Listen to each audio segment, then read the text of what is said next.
Magandang araw po mga kababayan. Welcome po sa Pinilakan na Bayan. Pagsasaluhan po natin ngayon chili o spicy butter and garlic na alimang aligihan. Panalo na naman mukbang natin ngayon. Sa mga recipe po, pwede nyo pong i-follow ang video. At sa mga gusto na pong magmukbang, paki-fast forward na lang po. At ang aking pong tinumi, siyempre may natira. Hindi ko po muna nilagay sa freezer. Nasa rep lang po. Kasi napakasarap. Ito siguro isa sa pinakamasarap na naluto kong tinumi sa tenga ng baboy. Saka, ano ba yun? Tuhod ba ng baboy o balikat? Ano po yung gusto ko? Hindi malabo. Tara, samahan po man ninyong mag-prepare. At para mas masarap po ang ating chili garlic na aligihan na alimango, gagamit po ako ng garlic oil sa pagigisa. Huwag nyo po muna i-diretso ang butter kasi masusunog. So, medium heat lang po. Huwag po masyadong mainit. Hindi naman yung paglagay nyo naman tika parang nagliliyab na yung kawali. Hindi po ganun. Yan, painitin po muna natin yung mantika. Sa mantika po, huwag muna kayo maglalagay ng butter. Mas maganda po, gisa nyo po muna ang sili. Ang bawang. Golden brown nyo po muna yung bawang. Kasi pag nilagay nyo po yung butter, nilagay nyo po yung bawang, hindi po mag-golden brown. Tapos gusto ko po talaga sa chili crab o chili aligihan namin ng mamo, golden brown po yung bawang. Ayan. Golden brown na po yung ating bawang. Diba?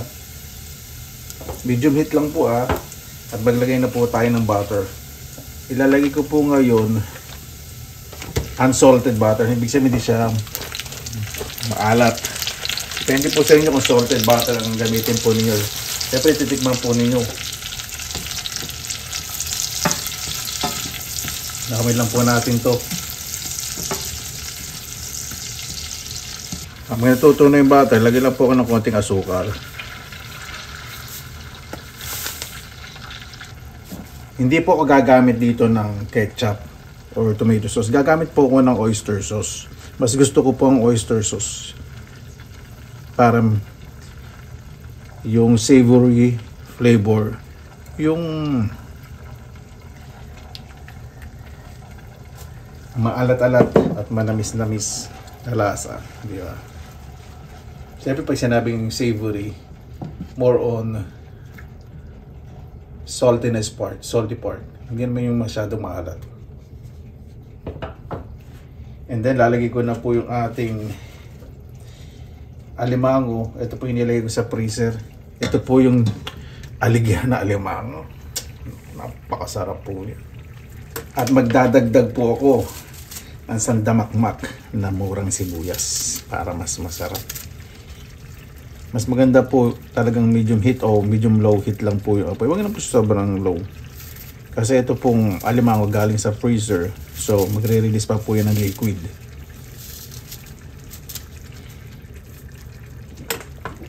Takpan ko na po at ilalagay ko sa low heat. Naamoy ko na ang bango at linamnam. Lagay na po ko ng konting asin. Konti na ayoko po ng maalat. Kami ito, okay lang mo ito maparami kasi spicy naman po ito. At medyo ihalo na po natin ng bagya. Haluin natin ng bagya. Yan, balikan na naman natin. Bakit pagre-release ng liquid ng alimango, panalong. Ayan, binigyan ko na po. Hindi ko na po napakita yung sakripisyo ko. Yung hinagpis. Pagtanggal ng talukap. Tapos buhusan po natin ng butter. Naku, napakaraming aligi. Grabe. Panalong.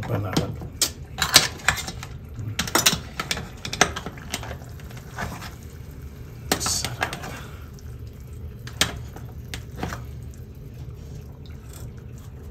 Takpan ko po at isang kulo lang. Ready na po yan. Para diba? Napakagandang tignan. Lagyan na natin yung ating tinunaw at pinakuluan at mas pinasarap na butter. Pag lumamig pa po yan, yung butter, mas mamumuo pa po. Yan na ba yan? Takam na ako. Yan, ready na po yan. Medyo labas natin aligay. Kaya na po tayo. Mabuhay yan! Maraming salamat naman po sa pagkakasama-sama na naman po tayo. Naway safe po ang lahat. Buko po inspired po yan ng yung ibon na nag-uumpisa palang gumawa ng pugat. Yung isa, salamatan po muna natin ng Panginoon. Panginoon, maraming salamat naman po sa biyayang binigay. Bibigyan na ibigay niyo po sa amin sa araw po na to. Naway ang bawat isa po, pasalamatan po lahat ng biyayang mapamulit, mapamalaki. Lahat po sana nang maalis po sa kanilang tahanan ay makabalik po lahat na ligtas at maayos. Lalo na po yung malalayo po sa kanilang mga mahal sa buhay. Kayo na po ang bahala po sa amin. Sinusuko na po namin sa inyo lahat sa ngalan ni Jesus. Amen. Sana pa natin. Kasi po muna natin sa init pa yan. Ito sa grabe po, ano? Grabe po yung aligi po niyan.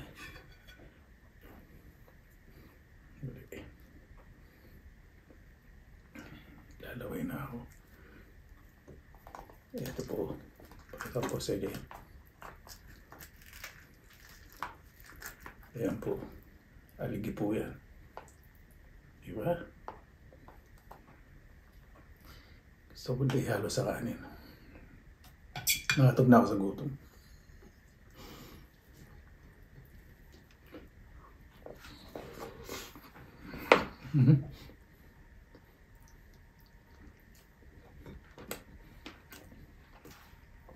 May durog na shell.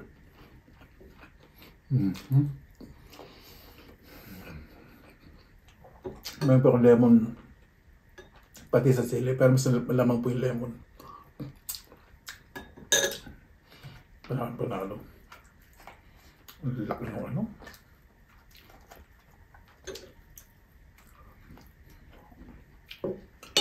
Panalo ang aligi nito. Yung nakaraan kinain po natin, hindi po ganun kalakihan ng aligi. Ito malaki. Punong-puno itong talukang ito. Yun o. Grabe po, no? Ilan po nakakain ng gantong alimango na sobrang daming aligi. Yan na. Aligi.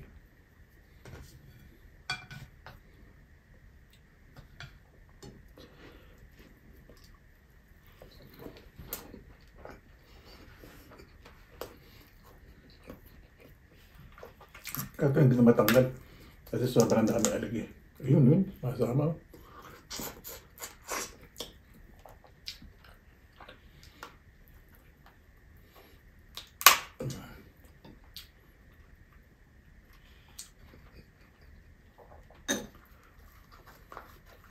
Grabe yun. Masaya lang po ako. Dito po muna tayo sa alimango. Bago sa tinumis.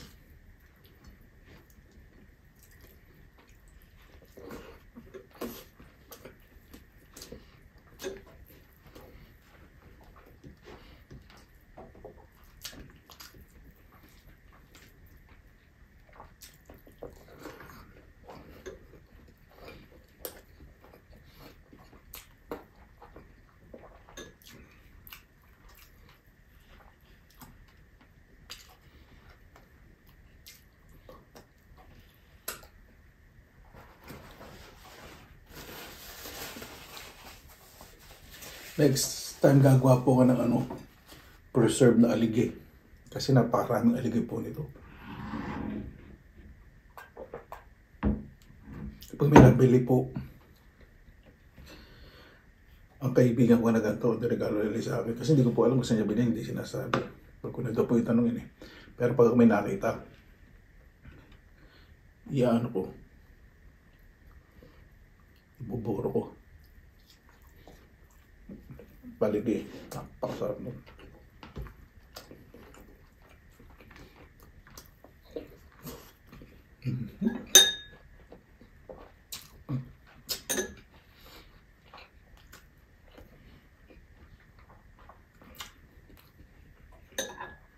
Ito na gagamitin ko. Mas. Ayan po.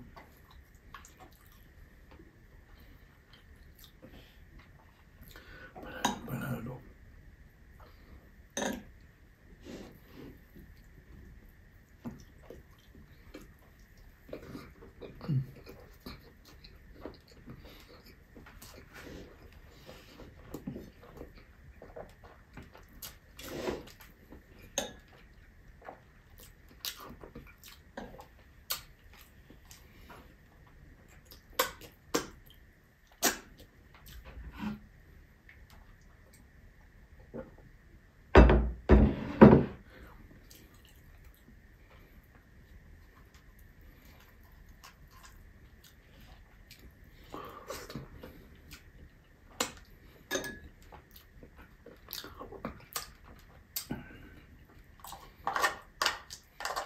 Sisimutin ko.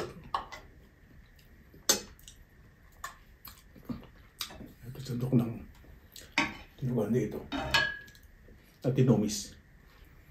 Ano daw pinag-awayan ng dinuguan sa tinumis? Sa dinuguan pusok ang pinaka-asim, sa tinumis po, sa palok.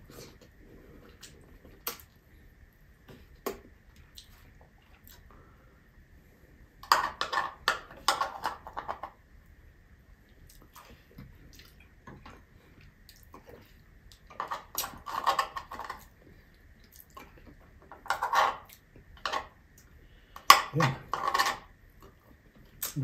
Yung butter kumapit. Yung mantika may walay. Yung sipit, ititira ko kasi hindi ko po na pit-pit. Isa lang naman yung sipit eh. Sa ibang galaway, sayang. Hindi, mahirap nga pala kainit. Ibang galaw, sipit na lang. Ititira ko ito. Naku! Wala naman sanang manong kanin. Iinit ko na lang. Tabi kanin. Tabi kanin kasi mapapanis. Tingnan ko muna. Kasi siya na po.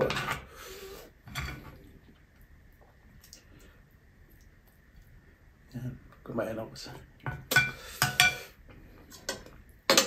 Yun lang ulam na sa kanin. Yan po, diba? Napakalaki na kaligi.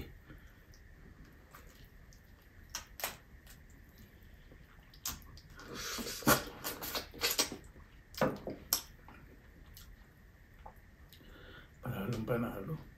Yung lasa tama lang yung alat.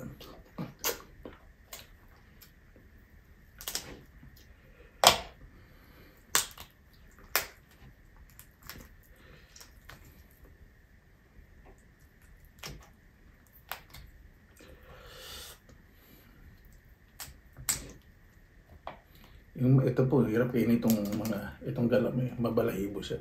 Kaya sipit na lang. Yan. Ito, aliging napakarami.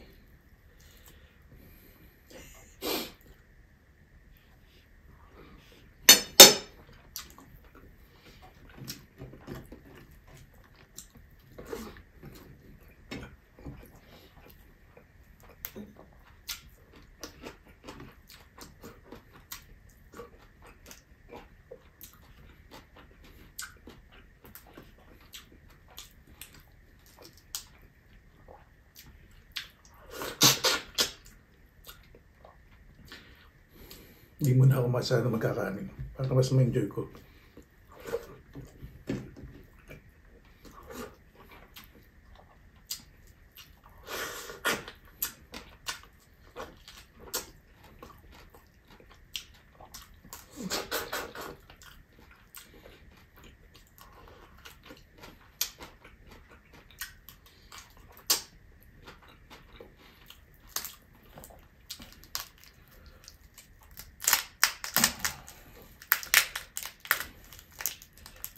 Ayun na.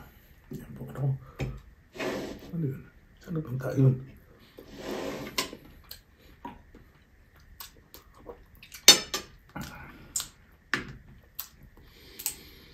Kariming-kariming yung ano. Lagi.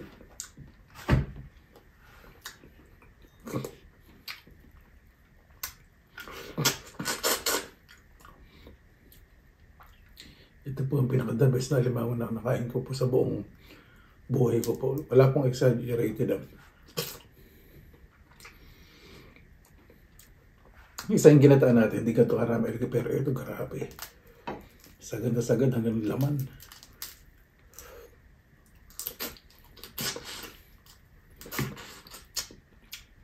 Ang laman niya, creamy.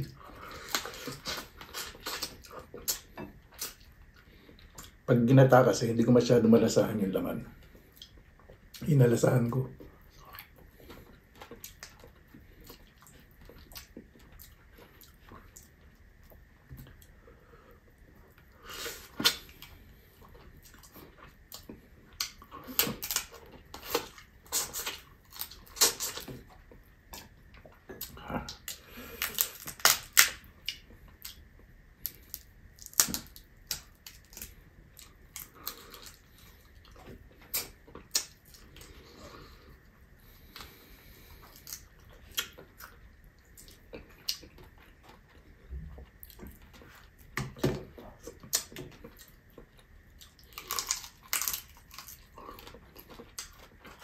Kung eto hilaw, i-extract ko itong laman sa kayo ng aligid tapos gigisa.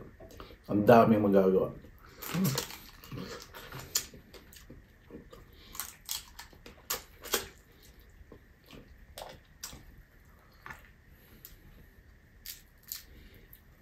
Napakalasa.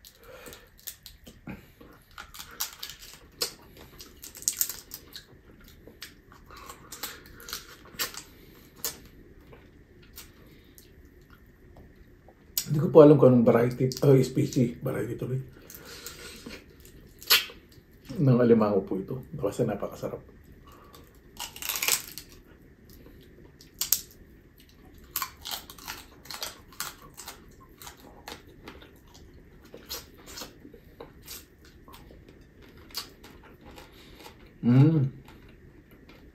Hindi naman katigas yung gano'n yung shell. Pwedeng pangasin niya.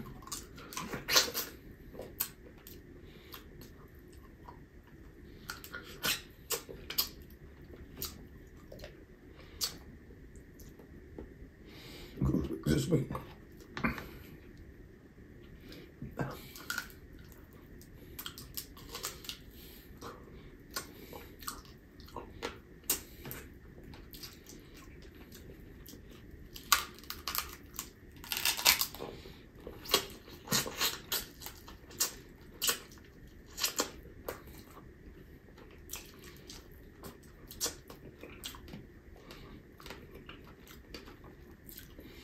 Kaya na kaya wala akong makakatikim nito.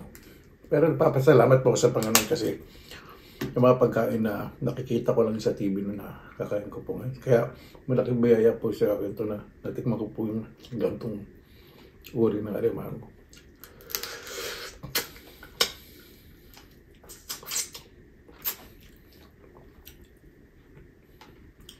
Pasensya na po sa miss-miss ah.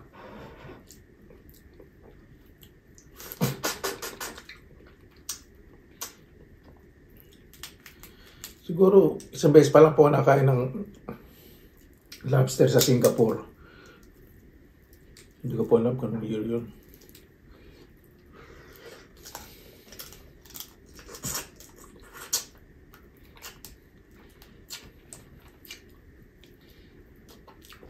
Napakalaki po ng lobster. Hindi ko po naubos.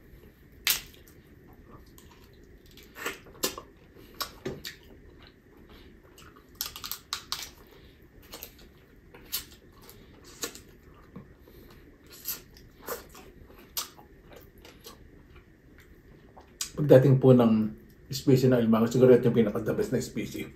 Napakataba, napakaraming aligi.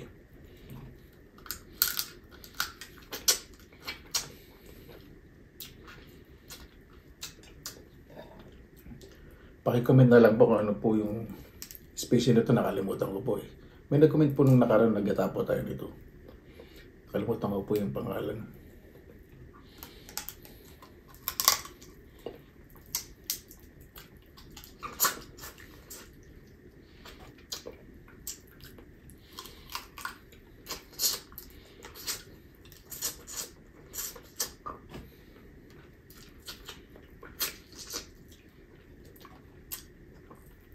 Pumana tayo sa alimango.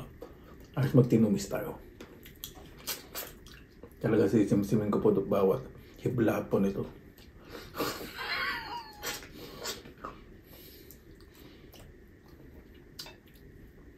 Bilhin nyo naman pa isang palaso eh. Almost 20 euro.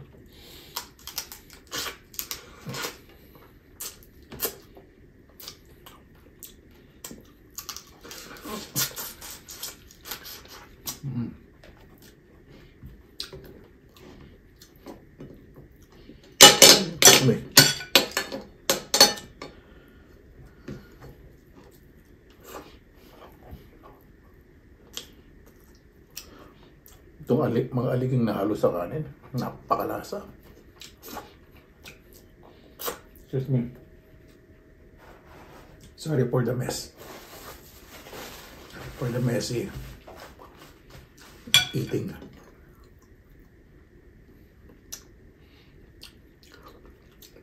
Ayan, dito na po tayo sa isa sa pinakamasarap na luto kung tinumis. Kung gusto ko, hindi masyadong malapot. Ito palalamig ko na. Lalagay ko sa freezer. Ang tinumis po very rich in iron. Very rich in iron.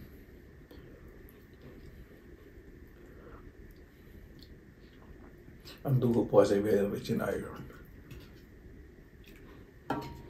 So yung tenga. Yun. Tenga. Yan.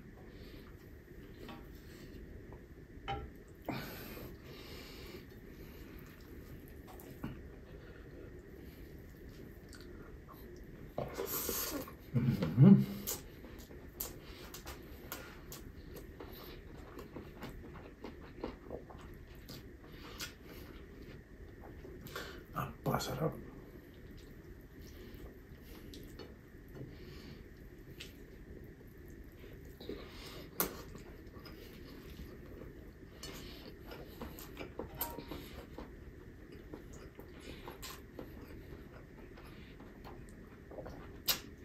Gusto ko talagang tenga ng baboy sa tinumis.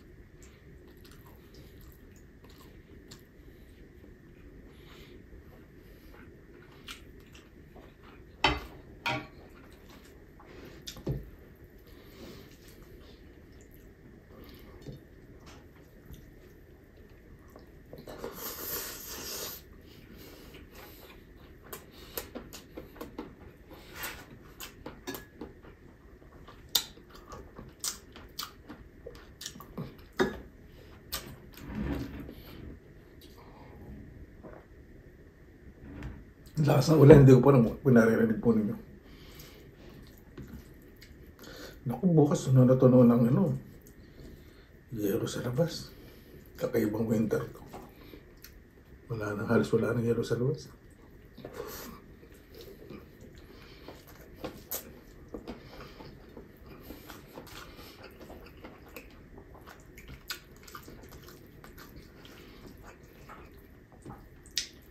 Sarap nito.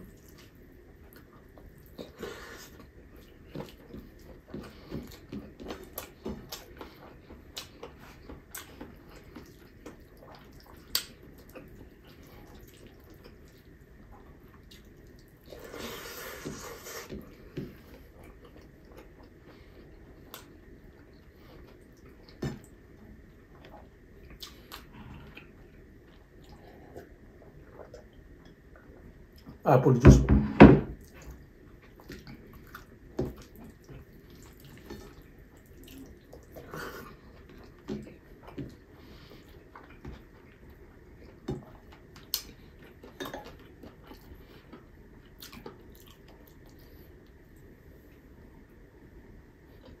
Shell ng alimango.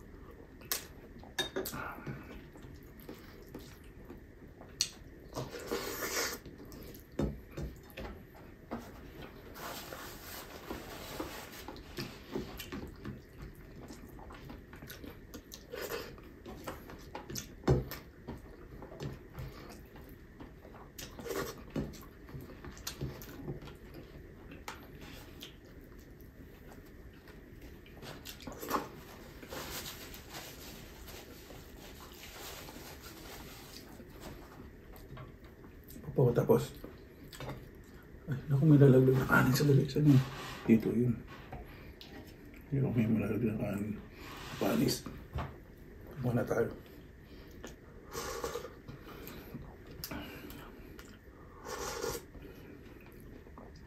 Sarap.